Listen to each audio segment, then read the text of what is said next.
Somewhere out there right now, there is probably something worth $1 million sitting in someone's attic, garage, basement, or closet, and they have absolutely no idea. I've spent more than a decade dealing with rare and valuable collectibles, including items worth millions of dollars. I'm special. And one of the questions I hear all the time is, how the hell do you actually find something worth a fortune? Because, believe it or not, people do it, sometimes completely by accident. In 1989, a guy in Pennsylvania went to a flea market and bought an old painting for $4. And he didn't even give a shit about the painting. He liked the frame. So he gets home, takes the painting apart, and hidden behind it is a folded up piece of paper.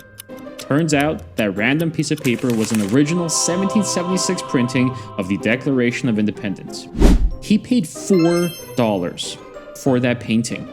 2 years later, it sold at auction for $2.42 million, which is completely insane. So apparently we've solved it. Step 1, go to flea market. Step 2, buy a terrible painting. Step 3, become a millionaire. Unfortunately, that's not exactly a repeatable strategy. That guy got unbelievably lucky. But not every crazy discovery is pure luck. In 2013, a guy walked into a Goodwill in Phoenix and noticed an old watch sitting in a bin. The price? $5.99. But unlike our Declaration of Independence guy, he actually knew a little bit about what he was looking at. He recognized the name on the dial, Jaeger LeCouture, and he knew enough about watches to think, there is no fucking way this should cost $6. So he bought it. Turns out it was a vintage deep sea alarm model, an extremely rare diving watch. He later sold it to a collector for $35,000. Now, obviously, $35,000 isn't $1 million, but there's a massive difference between these two stories.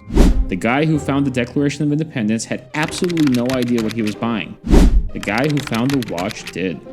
He didn't necessarily know it was worth $35,000, he just knew enough to realize something here doesn't make sense. And that is the part that matters. Because when we imagine finding something worth a fortune, we imagine walking into a thrift store, seeing some dusty piece of crap sitting on a shelf, paying $20 for it, and 6 months later watching it sell at auction for $1 million. And yes, that absolutely can happen. There are ridiculous stories involving paintings, coins, comics, antiques, documents, and collectibles being discovered in places where they absolutely should not have been. But there's a problem. If you don't know what you're looking at, you could be standing 3 feet away from something incredibly valuable and walk right past it. I can tell you from experience, I've spent more than a decade working with rare collectibles. My specialty is coins. Put a table full of coins in front of me, and there are certain things I'm going to notice immediately.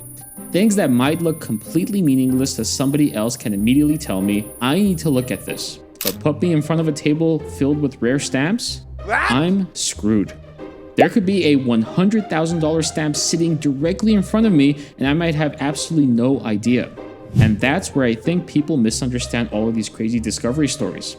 We hear about the guy who spent $4 and made millions. We don't hear about the 10 million other people who went to a flea market that weekend and came home with an old lamp and a box of used DVDs. Luck can absolutely make you rich, but luck is a shitty strategy.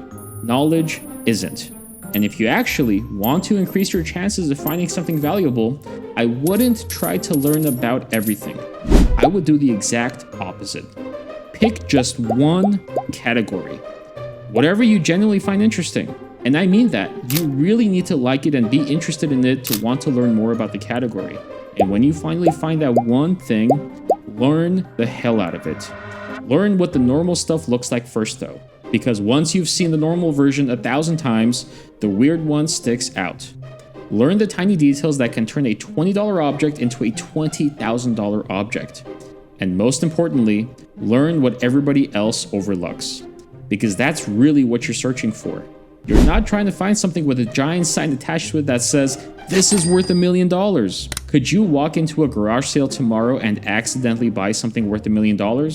Absolutely. It's happened before. But that's a lottery ticket. If you actually want to give yourself a chance of finding something valuable, pick a category you genuinely enjoy, and become dangerous enough to recognize when something doesn't belong. Because the greatest finds aren't always made by the luckiest person in the room. They're made by the person who sees something everyone else walks right past.